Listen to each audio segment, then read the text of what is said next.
This finds everybody well and all of that good stuff. I hope that at least you all are having a good weekend. Um, I am en route to a meeting in Orlando. I'm just getting myself together here into Orlando, and thought I would touch in to tell you and share with you how wonderful, wonderful, and let me just say extremely wonderful we had for uh, Pentecost yesterday. It was awesome. It was an awesome Pentecost. We had people throughout the state of Florida, mainly the Israel of God Orlando and the Israel of God Bethel Fort Lauderdale classes. It was awesome. The food, let me first talk about the word. The word brought forth yesterday by Senior Pastor Henry Buie was awesome. It was a word that whenever you listen to the Pentecost lesson, you always get something additional from it that perhaps you didn't get before. And certainly I did yesterday, referring to the resurrection and the ingathering when the Father returns. And Pastor Boy broke down eloquently the kingdom of the Father and the kingdom of the Son. A lot of people simply do not understand that Jesus will set up a kingdom right here on this earth. And he will reign on that kingdom for 1,000 years. And after that is the second resurrection. We know that the first resurrection is as Jesus is returning.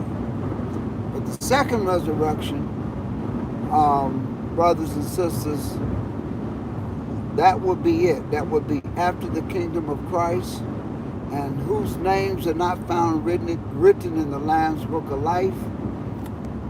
That's just it. You're going to be in the lake of fire. And so I thought the lesson was good yesterday. I thought that it brought that out so eloquently. And the fact that talking about Jesus being the first fruits of the resurrected, I just thought that was awesome in the way that it was brought out, because when you look at the law of the feast of the first fruits, Jesus being the first fruits, but the law in Leviticus, the 23rd chapter, had specifically stated that when you gather your harvest, you must take it to the priest to be weighed on the morrow after the Sabbath, which is basically the first day of the week. But in that, we can go and see Jesus maintaining that protocol in John the 20th chapter.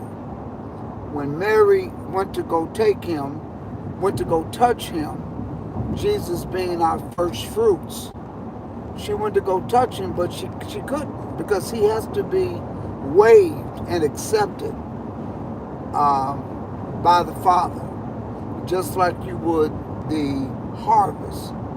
And it was then later, after he had been waived and accepted by the Father, where was he then allowed to be touched. A lot of people speculate because they don't know Leviticus the 23rd chapter. They don't understand God's feast days. A lot of theologians speculate, and I use the word speculate because that's certainly what they do, because I've seen it and read it and heard people talk as to why Mary could not touch Jesus. And all of their speculations that they put on the table, none of them come from the Word. It's just basically what they speculate as to why she couldn't touch it. So it was mainly because he was the first fruits of the harvest, and he had to be accepted. He had to be waived. So it certainly brings light to all of this stuff. I see quite a few come into the chat room, but unfortunately, because I'm driving, I can't read some of the comments. So, but shout out to all of you all that are coming in. But the word yesterday was awesome. And then, brothers and sisters, came the food. Oh my goodness, the food. I want to talk about the food. The food was awesome. I'm just fixing my arm here on my pad. The food was awesome. We had oxtails, brown stew chicken, jerk chicken, I believe curry goat or curry chicken. I didn't get a chance to get any of that because I was full. Collard greens, rice and peas to go with that oxtail and brown stew chicken. We also had candy yams. I know I'm missing something. Mashed potatoes. The list just goes on. Potato salad. And the desserts just went from peach cobbler to apple cobbler to ice cream to blueberry crunch. Some sort of blueberry crunch cake. The list just goes on and on that we had as a meal. And the place was just awesome. So let me give you a heads up with this. We are going to be holding the feast here again for the Feast of Tabernacles that's coming up. The first day and the last day are on Sabbaths. So I believe that what we're going to do on the last day of that feast, the 8th day, we're going to hold it here in Fort Lauderdale. We may do both the 1st and the 8th day, but I believe we're just going to do the 8th day. If something changes, I'll let you know. But you might want to register for that event quickly. So we haven't set up the Eventbrite to put that feast day on the table yet, but we're going to. There were some brothers that came in from all over, families all over that just traveled to come over. Shout out to the Herring family over in Tampa, Florida, who came up. The brothers from Jacksonville who drove down. The brothers from Melbourne, Florida, who drove down. And the Atlanta, Georgia class. We had some brothers that came over and their families, them and their families from the Atlanta IOG. So it was just an awesome group, awesome time. We were completely packed yesterday. So when we did the registration, we asked the hall to put out some extra tables because we know that sometimes people will come at the last minute.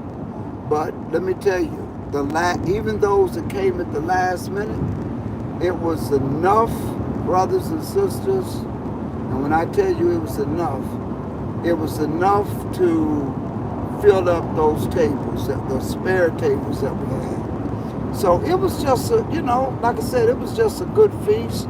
I really enjoyed it. We had some live singing. We brought in a DJ to come in and do some stuff with us. I thought that was great, to bring in a DJ to come in and help us do that. So that was awesome. And Brother Chris, shout out to him because he did a good job. A very good job, Brother Chris. So he brought his live music. He had some good, upbeat, contemporary gospel style songs that just really kept everybody going. So I thought that was just fun. And that's what it's about in getting these feet together. So I just thought overall it was a good day, lots of good fun, and the people were very well happy. I like to see people happy during the feast. That's what it's about. Seeing people. I'm sorry, I'm just stationizing this thing here. It's good to always see people have a great time, enjoying themselves. And they did. I can say for the most part, everybody enjoyed themselves, which is what I like to see. I like to see when people come together and have a good time. Some of the other things that we're doing here, we're hoping to get in Florida, the Orlando class back in their building soon. Working up there with the brothers up there. Looking forward to getting some of the renovations that we're doing at Bethel done. It's going to be a process, but that's what we're looking forward to doing. In the meantime, we have baptized a lot of people this year, brothers and sisters. When I say a lot of people, a lot of people. We have conducted so many baptisms. I have forgotten how many people we baptized. Yesterday, I took video. Some of the other people took video. So we're gonna try to put up a little, 3-minute video of what the feast day looked like in the days to come. And we'll put it up online so y'all can kind of see it. Riverdale. When we looked in and tuned in to Riverdale was packed yesterday, and the choir did an awesome job. But we looked there, and let me tell you, so we're starting to see people starting to come back out and hang out. That's what it's about. I know that the COVID is still in the air. It's still something that we're watching. But COVID now, according to the experts, the symptoms are so mild, it's almost like a flu-like symptoms. And of course, the flu, people just kind of hang home and take a few days to rest and recoup and get over it. So that's pretty much what we've been doing with that, trying to recruit and stay on top of that. And that's what it's about. And the feast days, once you understand them, you know what they are about. You cannot get any better enjoyment than to do something and you understand why you do it. When I was in Orlando this weekend, there was a brother that took the time as we were all sitting around talking, he kind of went over his understanding on and what he had read and studied on dealing with the moon and its relation to the changing of the seasons and the months and what have you. So the question that I got phone calls about was, why do the Jewish people have Pentecost or the Feast of Weeks? Why do they always have it on Sivan 6? And they do it the same month, the same day of the month each year, being the 6th day of the month of Sivan. Well, as I tell people, that should be a clue that you're doing something wrong. because out of all of the feast days, it's the Feast of Weeks that you can only count it or start the count when the harvest is right. And then whenever the harvest is right, whatever day during the week, the instructions is that you got to take the harvest to the priest to always be waved on the morrow after the Sabbath.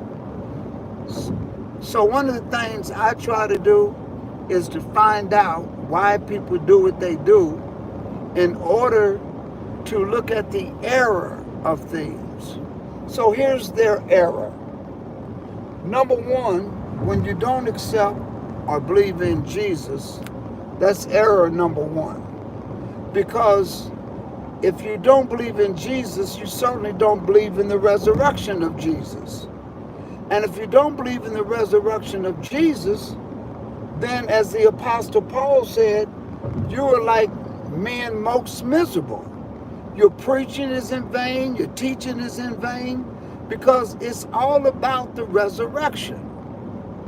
And if you don't believe in Christ and that he resurrected, then you could never start the essence of the Feast of Pentecost or the Feast of Weeks.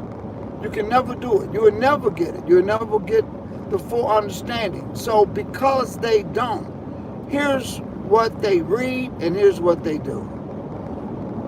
It's written that you must start counting on the morrow after the Sabbath.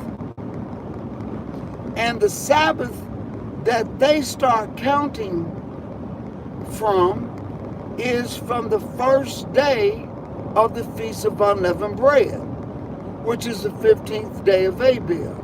So the 16th, 1/6, will be the first day that of your 50-day count. So from Abib to 16th, adding 50 days to that, you would always end on Sivan 6. Always. That's how it's going to always be. And that's why they do it. Now, again, the issue is that you're counting from the wrong Sabbath.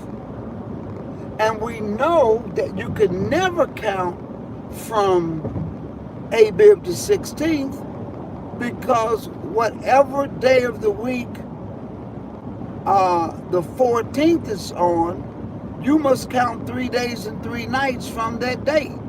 So you're always going to be sundown the 14th to the 15th, 1 day, 1 night. From the 15th to the 16th, 2 days and 2 nights.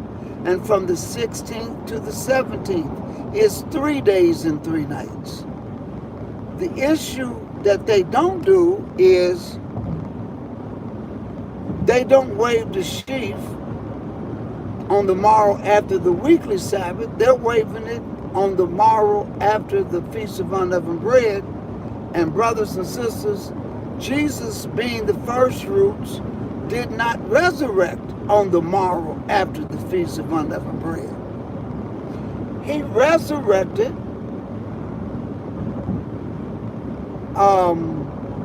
or that would be the first fruits. Jesus resurrected 3 days and 3 nights later. So that is when you start your count. That's when you start your 50-day count. However, there's one caveat.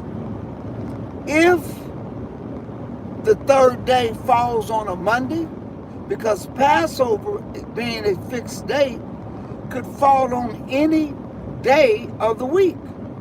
So let's say Passover in the year to come starts on, it'll always be on the 14th, but let's say that the 14th falls on a Friday. You're still keeping Passover on the 14th, but that fixed date falls on a Friday.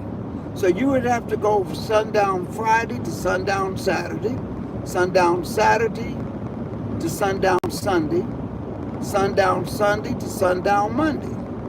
Well, that means you cannot start your count until you come into the weekly Sabbath. And that's how come the date can change every year. And it's going to change every year. So when that date changes, brothers and sisters, whenever that harvest is ripe and out of the ground, you got to wait until the weekly Sabbath, wait till the morrow after that for the priest to wave. And that's why, and that's why it can never fall on the same day or the same date every year. It will always fall on the first day of the week, because whenever you count day one from on the morrow after the Sabbath, day 50 will always be on the same day that you started counting from.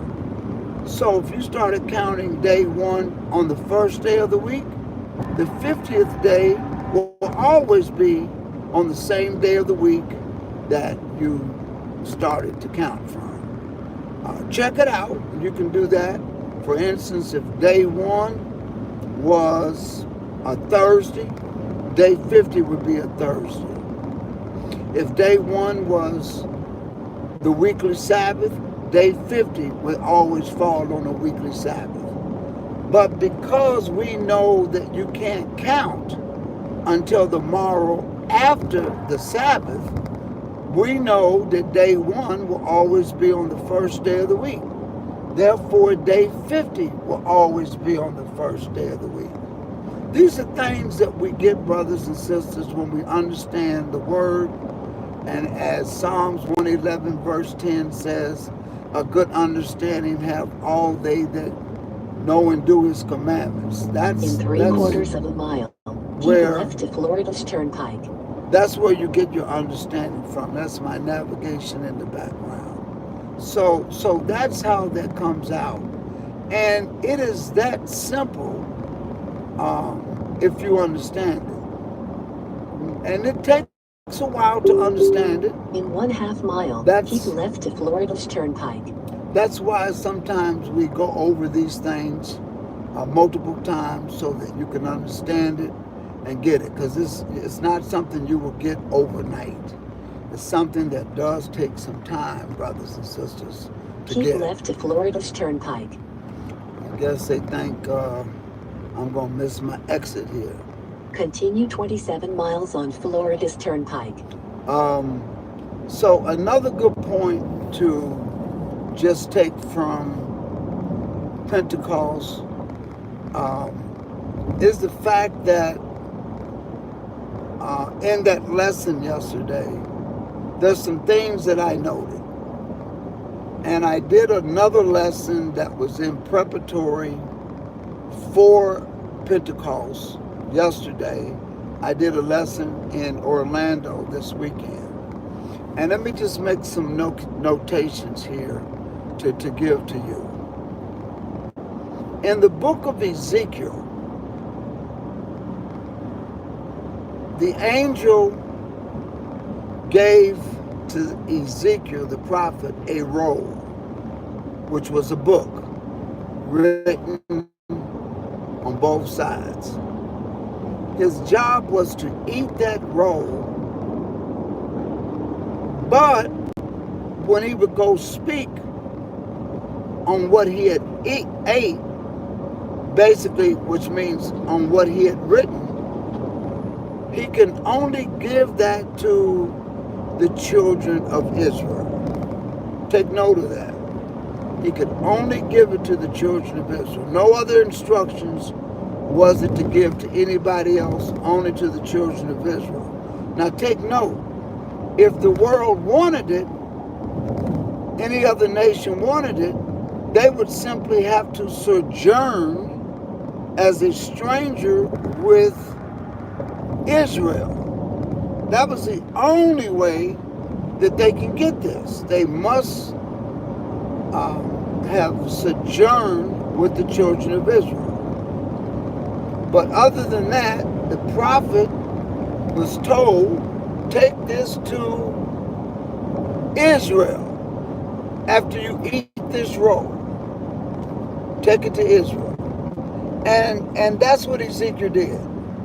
Notice in Matthew the 10th chapter, when Jesus was appointing his disciples, he gave them power over unclean spirits. He gave them power to deal with certain miracles in the 10th chapter. And then he says to them, take this word, but you can only take it to the household of Israel. Don't take it to the Gentiles. Don't take it to the Samaritans. Only take it to the household of Israel. Now there's a reason for that. Because Israel, the Lord was always trying to keep Israel prepared to be the carrier and the instructions, teaching the instructions of his word. But we know Israel failed in doing that. So that's why in Ezekiel and then in Matthew the 10th chapter, this is what he was told.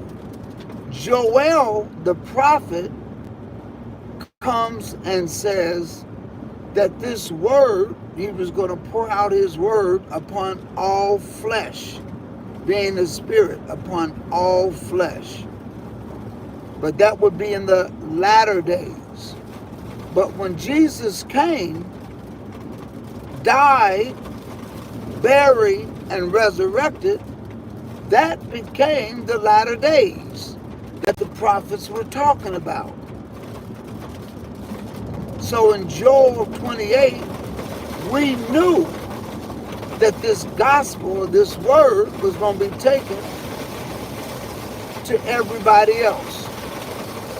Then notice, I believe it was in Revelations, the 10th chapter, when John saw the angel and saw a book in the angel's hand and was told to go eat that book, eat that roll. And let me make a notation. It was the same book, brothers and sisters, that Ezekiel was asked to eat. Now John is being asked to eat the words from that same book. And he does. But look at what he tells John. Take this to every nation, to every tongue, all kindreds, all people, and all kings in their kingdoms. That's what he was instructed to do, brothers and sisters. That's a big difference from the instructions given to Ezekiel. It was a big difference from what Jesus gave to his disciples.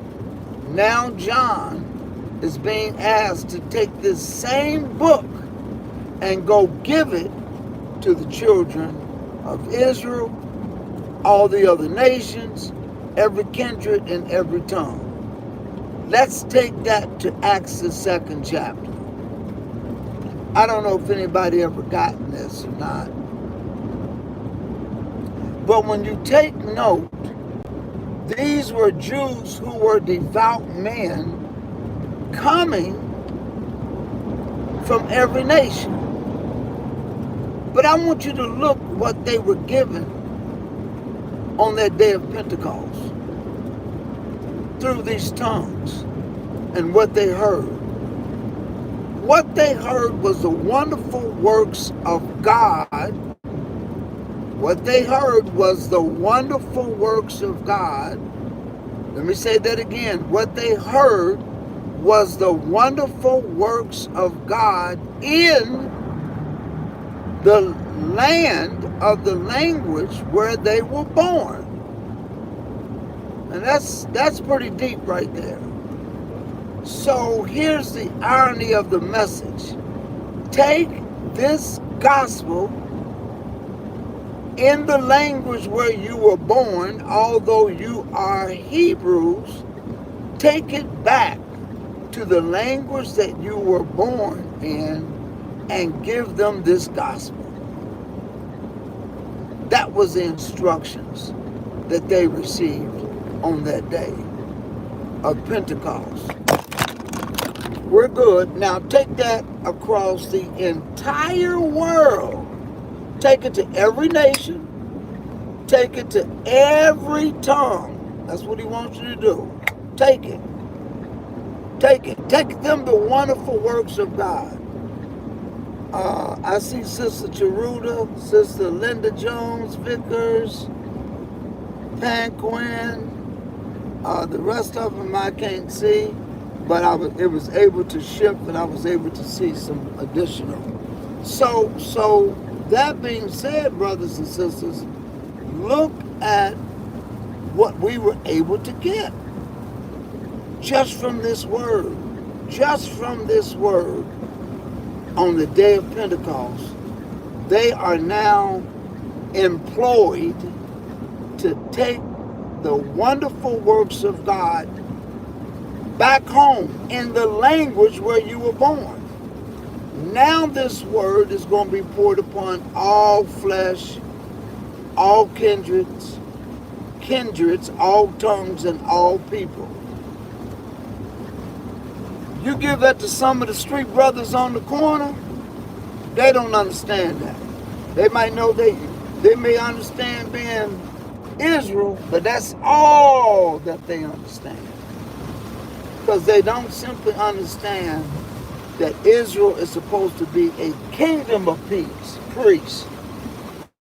You're supposed to know the book. You're supposed to understand the feast days. You're supposed to understand how to calculate the feast days. If you don't, you're going to get there, don't worry, but this is what Israel is supposed to know. You're supposed to know why we observe the feast days that we observe. You're supposed to understand all of that, brothers and sisters, and be able to teach it and the reason and the essence behind each one of those feast days. The problem that we got people so caught up in the culture. There's still some people killing the lamb on Passover when Jesus is the lamb. There are still some people who don't realize that the sacrificial system we don't have to do anymore. The lamb is Christ. The sacrificial lamb is Christ. Christ is the Passover.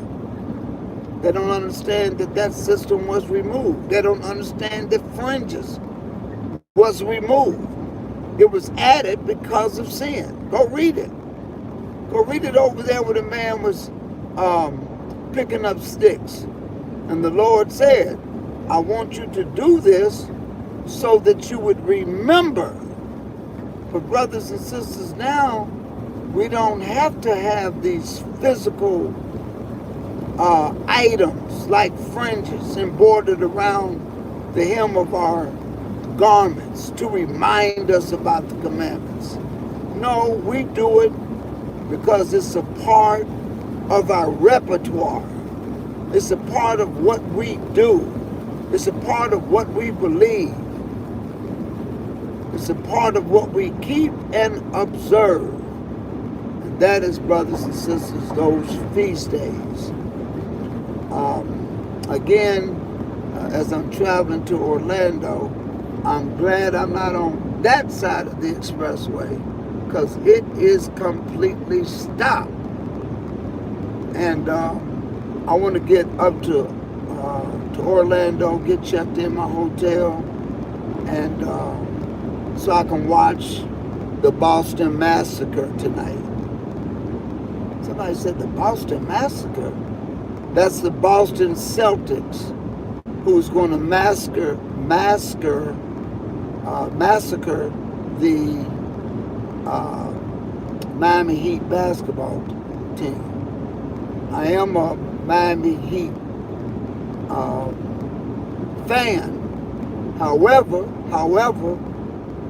to get them back in their city to fight this war, it's going to be a massacre.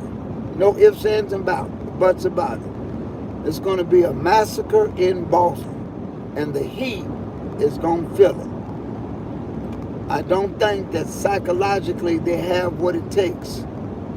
I hope that I'm wrong, but I don't see it. To beat a team that's at a high momentum, and now you're going to go to their home turf? No, it's going to be a massacre. It's going to be like it was in the history books, Boston Massacre. So that was a pause for a station identification. Add that little part in there. Let's jump over to some politics right now. Let's jump over to some politics, which I haven't done in a while. I have not done that. But I'm just going to drop some information as I know it, all right? I'm going to drop it as I know it. I'm just checking my navigation system, make sure I'm still on par. It looks like I am. Whenever you talk about politics, you got to bring in Zechariah the 14th chapter. Zechariah the 14th chapter, I think they're about in verse 9. It says, in that day there's going to be one Lord, that on all the earth, one Lord. That's just going to be one law, brothers and sisters. As I often say when I talk about politics, there will be no Democrats, there will be no Republicans, there will be no socialism, there will be no capitalism. It won't be any of that. It's going to be one Lord, one law. That's it. It's not going to be where you can take something you don't like one of the commandments, and you want to take it to the Supreme Court. No, that's not going to happen in the kingdom of Christ. It's not going to happen. In fact, when I read the Bible, I don't see where there's going to be any type of police. I just know this, that whoever does not come up and do what the Lord says do, you simply are not going to get any rain. You're not going to get any water. You want to make folk do right? Deal with that water. And see how quick people come around. And I'm talking about quickly, brothers and sisters.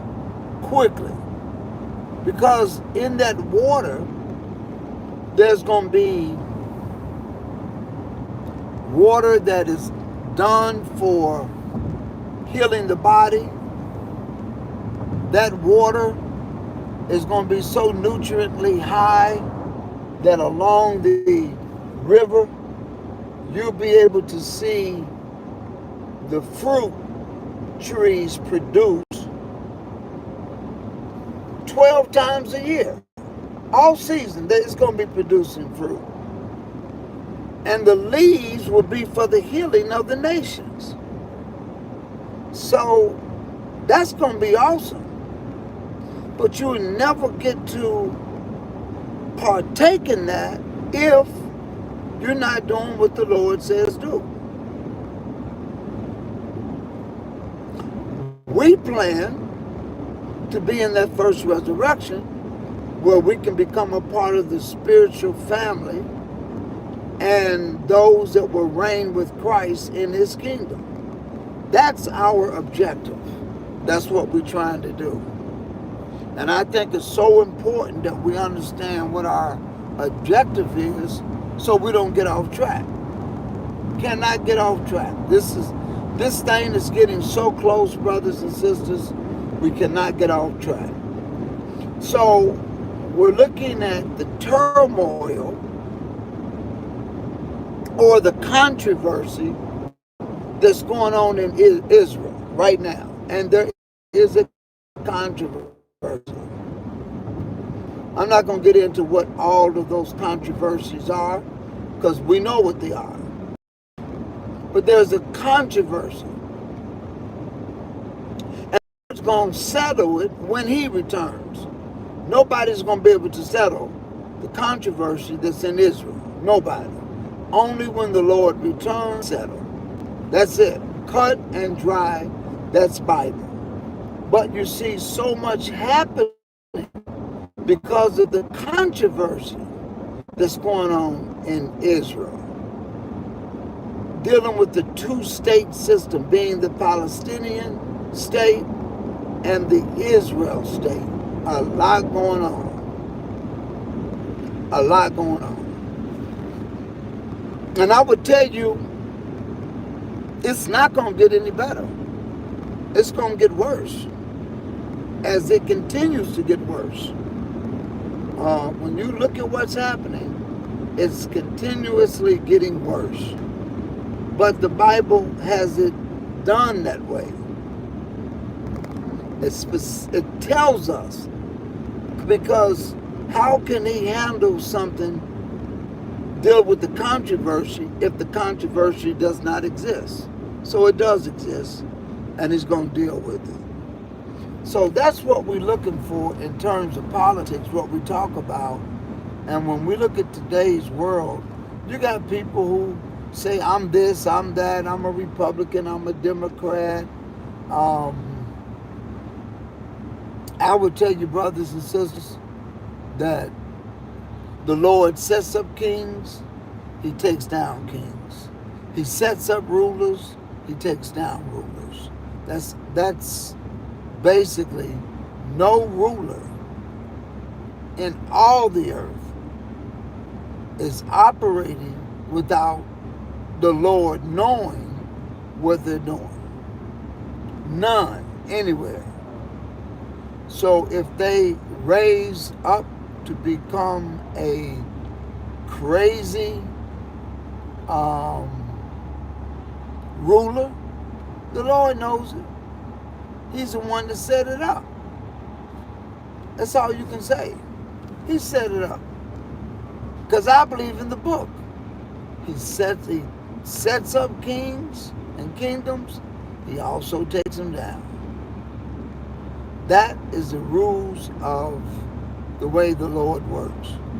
So being that he sets them up and takes them down, you got to go look at prophecy as to what is going to happen. And prophecy tells you. I mean, it's right on point. When Belshazzar messed up, the Lord said, that night your kingdom is going to be taken. In 3/4 of a mile, take exit 116 on the right to State Route 706 toward Jupiter. They want me to get a charge. They want me to get a charge on my truck. So when you look in 1/2 mile, in the be book in the right lane, then take exit 116 toward Jupiter. Wow. All right, I'm going to do what this thing says do. Although I really don't want to, I'm going to do it. Because I think I know where it's taking me. So be in the right lane, then take exit 116 toward Jupiter. Yeah, I'm going to do exactly what it tells me to do. So, as I was saying, brothers and sisters, is that the way this thing is set up, when you read the book of Daniel, when you take the book of Daniel and look at it, the scriptures said that Belshazzar's kingdom would be taken that night. Did you not know that that kingdom was taken that night? But when you read the encyclopedia, the way they describe it, the taking over, it says that the Persians or the Medes defeated Babylon without a battle. That's amazing. It says it was taken without a battle. In 500 feet, be in either of the two left lanes, then turn left. So that's amazing. That's amazing to me. Turn left at the traffic light. it's amazing to me that Daniel put it down as to what happened when Belshazzar was drinking from the utensils that belonged to Israel, taken out of the temple, and the Lord sent the angel to put handwriting on the wall, but told him, your kingdom would be taken immediately. And that night it was taken. But when you read in the encyclopedia, it confirms that that's who defeated Babylon. And then when you continue to read, it says that it was taken without a battle. And in Daniel's dream, that later became the ram that had two horns. One was shorter and one was longer. Excuse me. And when you look at that, excuse me, brothers and sisters, when you look at that, it's amazing because that is how the kingdom was taken. Just like that. And when you look how it was taken, then you got a goat that comes, and that goat takes the ram out. All right, it wants me to go up here. And maybe perhaps later in my drive. In 1/4 mile, keep left to I-95. I'll come back and talk about that. All right. They want me to turn left. Keep left to I-95. All right. They want me to take I-95. Continue north. 31 miles. Ooh. All right. I'm gonna do exactly what it says do, brothers and sisters.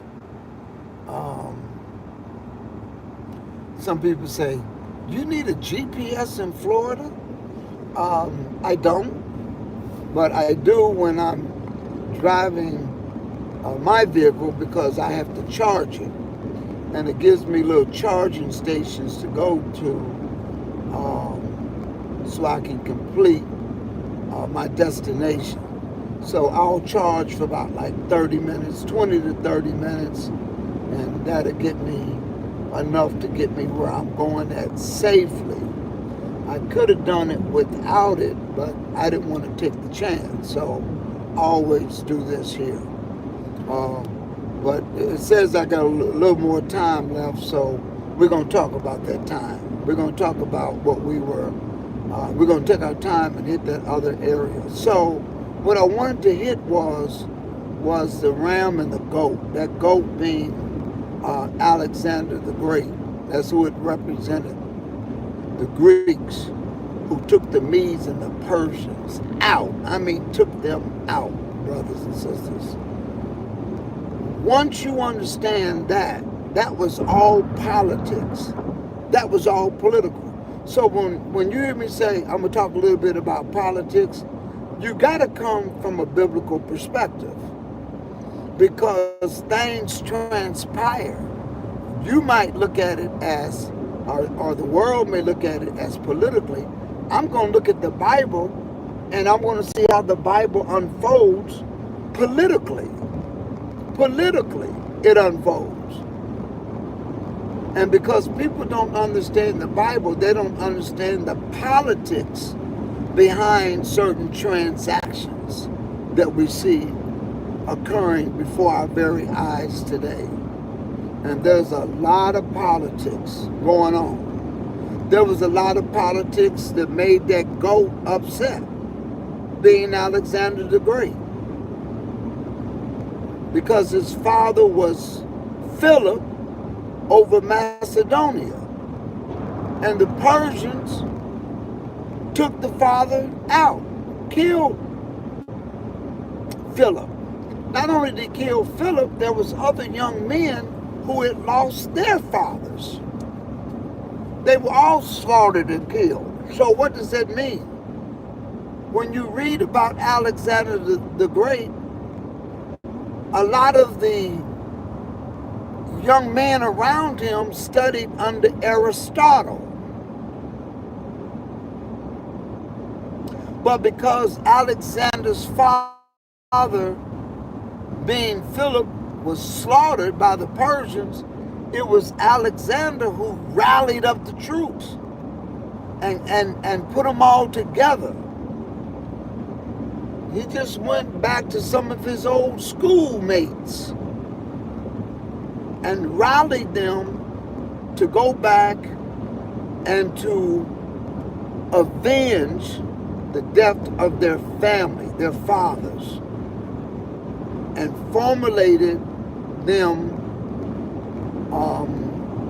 under Greece, and went and took the ram out. Took them out, completely out. You can read that over in the book of Daniel. Took them completely out, brothers and sisters. And once that happened, that's just the way that went. There was nothing else left to happen but that. I'm looking at my next waypoint. Look at where I gotta go at, so I don't get it. There was a lot of police on the turnpike, but I would have to have come over this way, and then eventually get back on the turnpike to after I get my charge. But let me tell you, I looked, and it was just police everywhere. And I drive with traffic. I drive according to the traffic. I really don't look how fast I'm going, because in Florida, you got to keep up with the traffic. The speed limit might be 70, but if these people are doing 80 and 85, you better keep up with that traffic, because they will run you off the road. You can't get on this expressway in the state and speed limit is 70 and you're going to do 65. They will blow you off the road. Literally horn and any other way that they can get you out of the way. That's how things work here. So there was too many police, and they were doing a lot of stopping. I've been on 95. I don't see anybody pulled over, but there, it was like every time I looked up, somebody was being pulled over. So I thank the Lord for protecting me on these highways.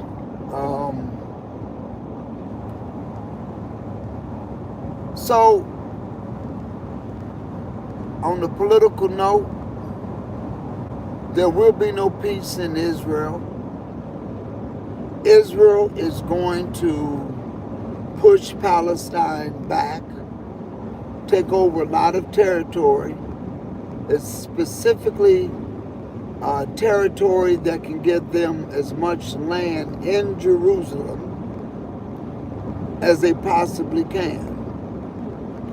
Jerusalem was really never given to Israel or Palestine, but Israel has a little tip of it, but that's where you can say cohabitation takes place. Cohabitation under Israeli watch, but it's heavily occupied by Palestinians. So now you see Israel is making the move to start to make this pushback. And once that pushback takes place, brothers and sisters, the next thing to happen will be the building of that temple. Once that temple is built, whatever takes place politically,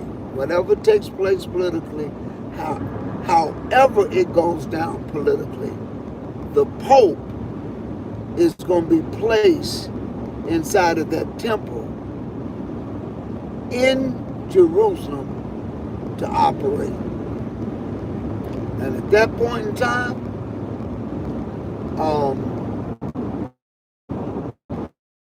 it's not going down, it has gone down.